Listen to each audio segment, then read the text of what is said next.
எல்லாருக்கும் வணக்கமுங்க. தொடர்ந்து ஒரு 3 நாள் பக்கம் என்னோட வீடியோ வந்திருக்காது. அதுக்கு பார்த்தீங்கன்னா, சில பல காரணம் இருக்கு. அது என்ன, ஏது அப்படிங்கிறது இந்த வீடியோல பார்க்கலாம். அது மட்டும் பார்த்தீங்கன்னா, இன்னைக்கு வேலைக்கு போயிட்டேன். ஆனா வேலைக்கு போய் 3 பக்கம் வசி போட்டு வச்சோம். ஃபர்ஸ்ட் பக்கம் பார்த்தீங்கன்னா, சுத்தமா வேலையாகல. அதுவும் என்ன அப்படிங்கிறத இந்த வீடியோல பார்க்கலாம். நம்ம சேனல் நீங்க புதுசா இருந்தீங்கன்னா, நம்ம சேனல சப்ஸ்கிரைப் பண்ணி மறக்காம சப்ஸ்கிரைப் பண்ணி, அப்படியே பக்கத்துல இருக்க பெல் ஐகான் டச் பண்ணிக்கோங்க. வாங்க வீடியோக்குள்ள போலாம். ஒரு வழியா நாங்க எல்லாம் காட்டுக்கு வந்தாச்சுங்க. காட்டுக்கு வரும்போது பார்த்தீங்கன்னா, மணி ஒரு 7:30 மணி இருக்கும். நான் பார்த்தீங்கன்னா, இந்த இடத்துல வசி போட்டுருக்கேன். இந்த இடத்துல வசி போட்டா என்ன பிரச்சனைன்னு பார்த்தீங்கன்னா, இந்த இடத்துல காயும் இல்ல. அது மட்டும் இல்லாம பார்த்தீங்கன்னா, கொஞ்சம் வெயில் அதிகமா வந்துச்சுன்னா, வெயில் கரெக்ட்டா இந்த இடத்துல அடிக்கும். பக்கத்துல எந்த மரமும் இல்ல. மொட்டை வெயில்ல தான் நான் நின்னுட்டுருக்கேன். ஒரு வழியா பார்த்தீங்கன்னா, வசி இறக்கியாச்சுங்க. வசி இறக்கணும்னு பார்த்தீங்கன்னா, வசி கொஞ்சம் கீழ போக ஆரம்பிச்சுருச்சு. என்ன காரணம்னு பார்த்தீங்கன்னா, மண்ணு பார்த்தீங்கன்னா கொஞ்சம் பொது பொதுன்னு இருந்துச்சு. ஆனா வசி போடும்போது பார்த்தீங்கன்னா, வசி ரொம்ப கீழ போச்சு. நம்ம வழக்கம் போல ஜாயின் போட்டு உரிச்சுக்கலாம் அப்படின்ட்டு வசி இறக்கி ஜாயின் போட்டுருக்குங்க. அப்படி ஜாயிண்ட் போட்டு முடிச்சோன்னே, வசி கரெக்ட்டா இருக்கா இல்லையான்னு ஒரு காய் உரிச்சு பார்க்கறது வழக்கம். அதே மாரி பார்த்தீங்கன்னா உரிச்சு பார்த்தேன். வசி கொஞ்சம் கரெக்ட்டா இருக்கிற மாரி எனக்கு ஃபீல் ஆச்சு. அந்த நேரத்துல ஓகே அப்படின்ட்டு நான் உரிக்க ஆரம்பிச்சுட்டேங்க. அப்படி உரிக்க உரிக்க பார்த்தீங்கன்னா, கை வலியாக ஆரம்பிச்சு. வசி ரொம்ப கீழ போனா இடுப்பு வலிக்கும். வசி ரொம்ப ஹைட்டா இருந்தா கை வலிக்கும். கை மணிக்கட்டு வலிக்க ஆரம்பிக்கும். அதனால பார்த்தீங்கன்னா ஜாயிண்ட் அவுத்துட்டு, மறுபடியும் வசி கீழ இறக்கிட்டு போடலாம் அப்படின்னு ஐடியா பண்ணேங்க. அதே மாரி பார்த்தீங்கன்னா, வசி புடுங்கிட்டு கீழ இறக்கிட்டு, அதுக்கப்புறம் காய் உரிக்க ஆரம்பிச்சேங்க. ஓரளவுக்கு கரெக்ட்டா இருக்கிற மாரி எனக்கு ஃபீல் ஆச்சு. அப்பல்லாம் இருந்த விட இப்ப கொஞ்சம் பெட்டரா இருந்துச்சு. அதுக்கப்புறம் நான் அப்படியே உரிக்க ஆரம்பிச்சுட்டேன். வசிக்கிட்டு இருந்த காயில பார்த்தீங்கன்னா, ஃபுல்லா உரிச்சு முடிச்சுட்டேங்க. உரிச்சு முடிச்சோன்னு பார்த்தீங்கன்னா, வசிய கழட்டி பக்கத்துல காய் குவியா இருந்துச்சு. அந்த இடத்துல வசி போட்டு உரிக்கலாம் அப்படின்னு ஐடியா பண்ணிட்டு, வசி புடுங்கி அந்த இடத்துல போட ஆரம்பிச்சுட்டேங்க. போட்டு பார்த்தீங்கன்னா, ஒரு 2, 3 காய் உரிச்சு பார்க்கலான்னு உரிச்சு பார்த்தேன். காய் கரெக்ட்டா இருக்கா இல்லையான்னு. 2வது பார்த்தீங்கன்னா, வசி போடாம உரிக்கலாமா அப்படின்னு ஐடியா பண்ணேன். அந்த இடத்துல பார்த்தீங்கன்னா, கொஞ்சம் மண்ணு கொஞ்சம் ஹார்டா இருக்கிற மாரி இருந்துச்சு. அதனால அப்படியே உரிக்கலாம் அப்படின்னு ஐடியா பண்ணேன். ஒரு வேளை பார்த்தீங்கன்னா, மறுபடியும் உரிக்க முடியல. சரி நம்ம வசி ஜாயிண்டே போட்டுக்கலாம் அப்படின்னு ஜாயிண்ட் போட்டு உரிக்க ஆரம்பிச்சுட்டேங்க. அப்படியெல்லாம் உரிக்க ஆரம்பிக்கலைங்க. அப்படியெல்லாம் உரிக்க ஆரம்பிக்கல. அதுக்குள்ள பார்த்தீங்கன்னா, நம்ம ராமு டீ வாங்க போயிருந்தோம். ஒரு 8:30 மணி அந்த மாரி போயிருந்தான். மணி பார்த்தீங்கன்னா 9 ஆச்சு. கரெக்ட்டா டீ வாங்கிட்டு வந்துட்டேன். ஒரு 1/2 மணி நேரம் பக்கம் ஆச்சு டீ வாங்கிட்டு வரதுக்கு. அதனால பார்த்தீங்கன்னா, டீ குடிக்கலான்னு எல்லாரும் போனாங்க. சத்தம் போட்டே இருந்தாங்க. நான் வசி ஜாயின் போட்டிருந்தேன். அவங்க பார்த்தீங்கன்னா, சத்தம் போட்டே இருந்தாங்க. டக்குனு குடிச்சிட்டு போய் உரிக்கலாம். வெயில் ஏறிரும். இந்த இடத்துல வெயில் கொஞ்சம் அதிகமா இருக்கு அப்படிங்கிற மாரி சொல்லியிருந்தாங்க. சரி நம்மளும் போய் அப்படியே டீ சாப்பிட்டு அப்படியே ஒர்க்க கன்டினியூ பண்ணலாம் அப்படின்னு எந்திரிச்சு போக ஆரம்பிச்சுட்டேங்க. டீ சாப்பிட்டு பார்த்தீங்கன்னா, நம்ம பசங்க எந்திரிச்சு உரிக்க ஆரம்பிச்சுட்டாங்க. ஒரு 5 நிமிஷம் 10 நிமிஷம் பக்கம் உட்காந்துருப்போம் டீ சாப்பிட்டு. அதுக்கப்புறம் பார்த்தீங்கன்னா, எந்திரிச்சு வந்து உரிக்க ஆரம்பிச்சுட்டாங்க. சரி நம்மளும் போய் நம்ம ஒர்க்க கன்டினியூ பண்ணலான்ட்டு நானும் எந்திரிச்சு வந்துட்டேங்க.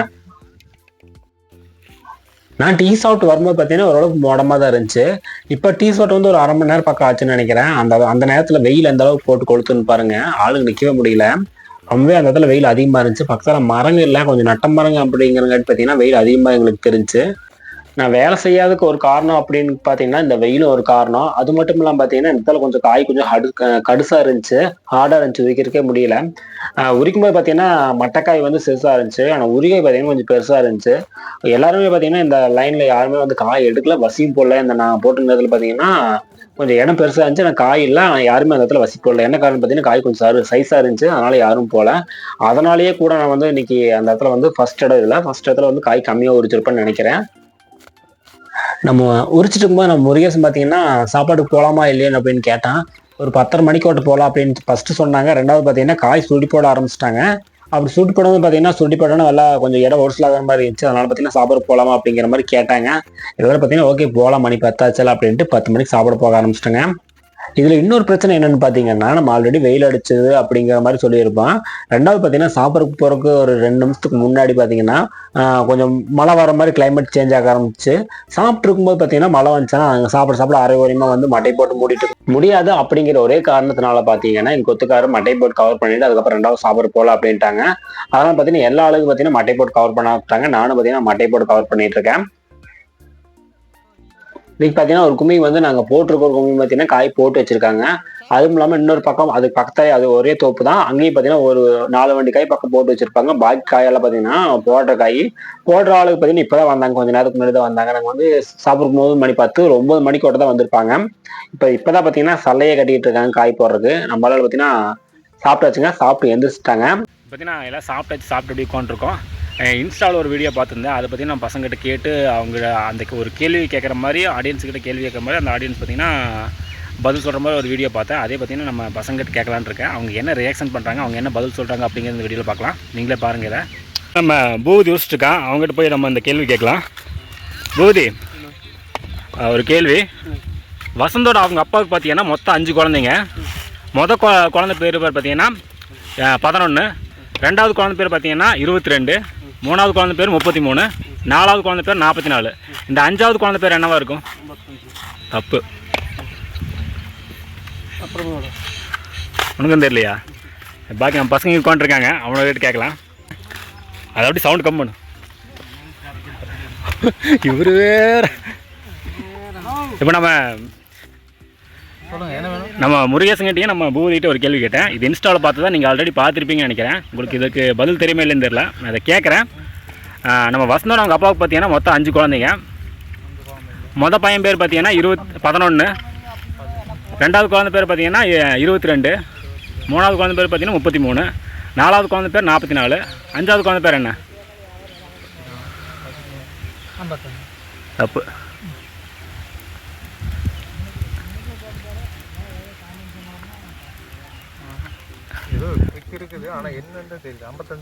மியூசிக் கொடுக்கணும்னு நினைக்கிறேன். கிரு கிரு கிரு கிருன்ட்டு 11, 22, 33, 40. உங்களுக்கும் தெரியலைன்னா உங்களுக்கு வேற என்ன இருக்கும்?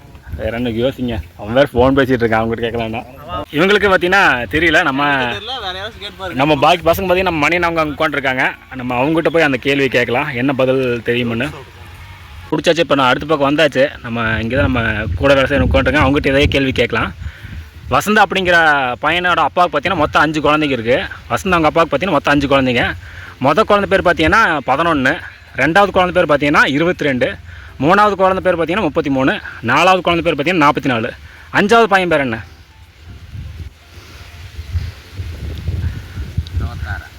தப்பு.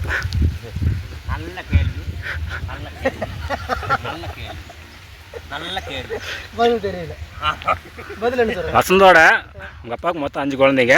மொதல் பையன் பேர் 11, ரெண்டாவது பார்த்தீங்கன்னா 22, ரெண்டாவது பையன் பேர், மூணாவது பையன் பேர் 33, நாலாவது பையன் பேர் 44, அஞ்சாவது பையன் பேர் 55. தப்பு. 47 போட்டுக்கலாம். தெரியலைங்களா? அதான் வசந்தோட அப்பாவுக்கு மொத்தம் 5. வசந்தோட அப்பாவுக்கு மொத்தம் 5 பசங்க. அப்புறம் வசந்த் தானே வரும். வசந்த் ஃபஸ்ட்டு பையன், 5வது பையன். சரியா போச்சா? நம்ம பசங்க இன்னும் வெளியே போயிருக்காங்க, அவங்களும் வரட்டு. இப்போது பார்த்திங்கன்னா நம்ம அங்கே உட்காந்து நம்ம பசங்கிட்ட கேட்டாச்சு, அவங்க தெரியலன்னாச்சு. இப்போ நம்ம கூட வேலை செய்கிற நம்ம உதயங்கிட்ட கேட்கலாம். இந்த உதயா உங்கள்கிட்ட ஒரு கேள்வி என்னென்னு பார்த்தீங்கன்னா, வசந்தோட அவங்க அப்பாவுக்கு மொத்தம் 5 பசங்க. வசந்தோட அப்பாவுக்கு மொத்தம் 5 பசங்க. சரிங்க. மொதல் பையன் பேர் 11, ரெண்டாவது பையன் பேர் 22, மூணாவது பையன் பேர் 33, நாலாவது பையன் பேர் 44, அஞ்சாவது பையன் பேர் அதான் வசந்தாச்சு. கண்டுபிடிச்சிட்டாண்டா. இத்தனை கேள்வி எல்லாத்துக்கிட்டையும் கேட்டு நம்ம உதயா மட்டும் தான் டக்குன்னு அட்ட டைமில் பதில் சொல்லியிருக்கான். அவனுக்கு பார்த்தீங்கன்னா இந்த மட்டையை அன்பளிப்பாக கொடுக்குறோம். இன்னும் பாக்கி பசங்க இருக்காங்க. எதிர்பார்க்கலையா? நான் தான் சொன்னேன் பதில் சொல்லிடுவேன் அப்படின்னா படிச்சு போய். ஆமாம், படிச்சு போய் கரெக்ட் 4 டிகிரி வாங்கி உடனே என்ன இல்லைங்க உங்களுக்கு தெரியாது. நீங்கள் பதில் சொன்னோம்னா இப்படி நீங்கள் சொல்லிடுவீங்க. ஏன்னா நீங்கள் தான் மழை வேறு லைட்டாக தூரிட்டு இருக்கு. நம்ம மணி என்ன சொன்னார், மழை வரும்னு மட்டையும் போடணும். அதே மாதிரி பார்த்தீங்கன்னா மழை தூரிட்டு இருக்கு. இதுக்கு மெயினான காரணம் பார்த்தீங்கன்னா இவர் தாங்க. அந்த நம்ம ரமேஷன், அந்த தாடி ரமேஷன் தான் இவர் தான். அவன் இன்னைக்கு ஃபோன் வைக்க மாட்டான்னு நினைக்கிறாங்க. ஆமாம், நம்ம ராமன் அப்படியே கூட நீங்கள் ஒரு வீடியோவில் பார்த்துருப்பீங்க. எல்லாம் ஃபோன் பேசிட்டு உட்காந்துருப்பான். இப்போ வரைக்கும் பேசிட்டு தான் இருக்கான். சாப்பாடு சாப்பிட்டு ஒரு 3/4 மணி நேரம் பக்கம் நம்ம பசங்களை உட்காந்துருப்பாங்க. அந்த டைமில் பார்த்தீங்கன்னா அந்த மாதிரி கேள்வி கேட்டேன். இப்போ பார்த்தீங்கன்னா அதை எந்திரிச்சு உரிக்க ஆரம்பிச்சிட்டாங்க. இதுக்குமே நம்ம விளையாண்டோம்னா நமக்கு வேலையாகாது அப்படின்ட்டு இருந்துச்சு. நான் போக ஆரம்பிச்சிட்டேன். இந்த மாதிரி வந்து நான் கேள்வி கேட்டது இந்த ஃபர்ஸ்ட் டைம் நம்ம பசங்கிட்ட வந்து இந்த மாதிரி கேள்வி கேட்டது. இதே மாதிரி கண்டென்ட் போடலாமா அப்படிங்கிறத நீங்கள் கமெண்ட் பாக்ஸில் கமெண்ட் பண்ணுங்கள். இந்த கண்டென்ட் எனக்கு பிடிச்சிருந்துச்சு. எப்படி இதை மாதிரி போடலாமா, சும்மா உரிக்கிறதே போடாமல் கொஞ்சம் நம்ம பசங்களோட அவங்க லைஃப் கொஞ்சம் தெரிஞ்சுக்கிற மாதிரியும் கொஞ்சம் ஃபன்னாக இருக்கிற மாதிரியும் வீடியோ போடலாம் அப்படின்னு ஒரு ஐடியா இருக்குது. அதையும் வந்து நான் வர்ற வீடியோவில் அதை நம்ம பண்ணி பார்க்கல, எப்படி ஒர்க் அவுட் ஆகுதுன்னு தெரியல. இது ஃபர்ஸ்ட் வீடியோ அப்படிங்கிறது பார்த்தீங்கன்னா கொஞ்சம் உழப்புற மாதிரி தான் இருந்திருக்கும். கொஞ்சம் அட்ஜஸ்ட் பண்ணிக்கோங்க. ரெண்டாவது பார்த்தீங்கன்னா சாப்பிட்டு வந்து ஒரு 300 காய் உரிச்சிருப்போம். அதுக்குள்ளே பார்த்தீங்கன்னா அந்த வசிக்கிட்டு இருந்த காயெல்லாம் ஃபுல்லாக உரிச்சு முடிச்சாச்சு. உரிச்சு முடிச்சோன்னா வணக்கம் போது என்ன பண்ணுவோம், காய் எண்ணி விடுவோம். மட்டை போடலாமா இல்லையன்னு தெரியல, காய் எண்ணி விட்டாச்சு. வண்டி வந்து இதுக்கு இந்த தோப்புக்கு தான் ஃபர்ஸ்ட் வந்து ஏற்றுது அப்படிங்கிற மாதிரி சொல்லியிருந்தாங்க. அதனால பார்த்தீங்கன்னா ஃபர்ஸ்ட் காய் எண்ணி விட்டுட்டு மட்டை போடுறதா இல்லைன்னு ரெண்டாவது கேட்டோம். வண்டி பார்த்தீங்கன்னா ஒரு 1/2 மணி நேரத்தில் வந்துடும் அப்படிங்கிற மாதிரி சொன்னாங்க. ஆனால் கிளைமேட் பார்த்தீங்கன்னா ஒரு வெயிலும் அடிக்குது, மழையும் பெய்ய மாதிரி இருக்கு அப்படிங்கிற மாதிரி சொன்னாங்க. எதுக்கு நம்ம யோசிச்சுட்டு மட்டை போட்டலாம், கம்மியாக போட்டலாம், வந்து அவங்க எடுத்துட்டு உடிச்சிட்டோம் அப்படிங்கிற மாதிரி சொன்னாங்க. அதனால பார்த்தீங்கன்னா மட்டை போட்டு கவர் பண்ணிட்டு அதுக்கு பக்கத்தில் இன்னொரு கும்மி போட்டிருப்பாங்க. ஆல்ரெடி பார்த்தீங்கன்னா சொல்லியிருப்பேன் போடுற காய் என்ன போட்டு வந்து ஃபர்ஸ்ட் ஒரு சின்ன குமி போட்டிருந்தாங்க, பக்கத்தில் இன்னொரு குமி போட்டு அந்த காய் எண்ணாம விட்டாங்க. அந்த காய் எண்ணி விட்டாங்க. நான் ஆல்ரெடி வந்து வசி போட்டாச்சு, நம்ம பசங்களும் வந்து வசி போட்டுட்டு இருக்காங்க. நம்ம வந்து இந்த காய் உரிச்சு முடிச்சா இன்னொரு காய் போட்டு வண்டி வந்து காய் இறக்கும் அப்படிங்கிற மாதிரி சொல்லியிருந்தாங்க. சரி நம்ம ஒர்க்கை கன்டினியூ பண்ணலாம் அப்படின்னு ஒர்க்கை வசி இறக்கிட்டு நான் ஒர்க்கை கன்டினியூ பண்ண ஆரம்பிச்சிட்டேன். ரெண்டாவது குப்பியில் உரிச்சிட்டு இருக்கும்போது பார்த்தீங்கன்னா நம்ம ராமான டீ வாங்க கடைக்கு அனுப்பிச்சிட்டாங்க. நம்ம ராமன் போய் கடையில் போய் டீ வாங்கிட்டு வந்துட்டான். இப்போ டீ குடிச்சிட்டு நம்ம பசங்க உட்காந்துட்டு இருக்காங்க. இப்போ இந்த கேபிள் பார்த்தீங்கன்னா டைரக்டர் வந்து பின்னாடி வந்து ஒரு காய் கடைச்சிட்டு வந்து பக்கத்தில் கொட்டிட்டு இருக்கு. இப்போ பார்த்தீங்கன்னா தெரியும், பக்கத்தில் ஒரு நட காய் மட்டும் கொட்டியிருக்கு. இன்னொரு நட காய் வந்து வந்ததுக்கு அப்புறம் வந்து நம்ம உரிக்க கன்டினியூ பண்ணலாம். ஏன்னா வசிக்கிட்ட ஆல்ரெடி காய் ரொம்பவே கம்மியாக இருக்கு. நம்ம போய் வசிக்கிட்ட வந்து காய் இருக்க காய் உரிச்சாலும் கொஞ்சம் நேரம் சும்மா தான் உட்காந்துருக்கணும் அப்படிங்கிற மாதிரி நம்ம கொத்துக்கார் சொன்னார். அங்கே பார்த்தீங்கன்னா தூரத்தில் வந்து நம்ம அப்ளை உரிச்ச காய் வந்து வண்டி ஏற்றிட்டு இருக்கு. உங்களுக்கு தெரியும் நினைக்கிற இந்த வீடியோவில் பார்த்தீங்கன்னா வெயிட் பண்ணி பார்க்கலாம். எப்போ வந்து எந்திரிச்சு உரிக்க சொல்கிறாங்கன்னு தெரியல. 2-3 கிளிப்பு நான் எடுக்க மறந்துட்டேங்க. வந்து டீ சாப்பிட்டு இருந்தோம். அதுக்கப்புறம் பார்த்தீங்கன்னா கொஞ்சம் நேரம் வெயிட் பண்ணிட்டு இருந்தோம் வண்டி வர வரைக்கும். டக்குன்னு எந்திரிச்சு உரிக்க சொல்லிட்டாங்க. அது எந்திரிச்சு பார்த்தீங்கன்னா அந்த காயில் ஃபுல்லாக உரிச்சு முடிச்சிட்டோம். வண்டி வந்து பார்த்தீங்கன்னா ஒரு 2-3 நட காய் கொட்டியிருக்கு. இன்னும் வந்து கொஞ்சம் காய் கொட்ட வேண்டியது இருக்குது. அதுக்கப்புறம் பார்த்தீங்கன்னா அந்த கொட்டின காயை ஃபுல்லாக எண்ணி விடணும். எண்ணி விட சொன்னதுக்கப்புறம் தான் நம்ம உரிக்க ஆரம்பிக்கணும். டிராக்டர்ல ஒரு 400 காய் பக்கம் வரும்னு சொல்லியிருந்தாங்க. அந்த 400 காய் வந்துருச்சுங்க. இப்போ பார்த்தீங்கன்னா ஒரு சைடு பார்த்து காய் இறக்கிட்டு இருக்காங்க, இன்னொரு சைடு பார்த்தீங்கன்னா காய் எண்ணிட்டு இருக்காங்க. இவங்க எண்ணி கொடுத்ததுக்கு அப்புறம் தான் நம்ம வசி போட்டு உரிக்க ஆரம்பிக்கணும். அந்த காய் எண்ணி விட்டாச்சு, அந்த காய் உரிச்சு முடிச்சாச்சுங்க. இந்த மட்டை போகிறதா பாக்கி. சின்ன சின்ன கிளிப்பு எடுக்க முடியல. ஏன்னா பார்த்தீங்கன்னா எல்லாரும் காய் வந்து தேவைன்னு சொல்லி எல்லாரும் மும்பரம் உரிக்க ஆரம்பிச்சாங்க. அதனால பார்த்தீங்கன்னா நானும் மும்பரம் முடிச்சுட்டு இருந்தேன், வீடியோ எடுக்க முடியலனால. அவ்வளோதாங்க இன்னைக்கு வீடியோ. இந்த வீடியோ உங்களுக்கு பிடிச்சிருக்கு நம்புறேன். இந்த வீடியோ உங்களுக்கு பிடிச்சிருந்துச்சுன்னா இந்த வீடியோக்கு லைக் பண்ணி நம்ம சேனல் சப்ஸ்கிரைப் பண்ணிட்டீங்கன்னா அடுத்த வீடியோ போகிறோம் ரொம்ப யூஸ்ஃபுல்லாக இருக்கும். நம்ம நாளைக்கு வீடியோவில் பார்க்கலாம். பாய்.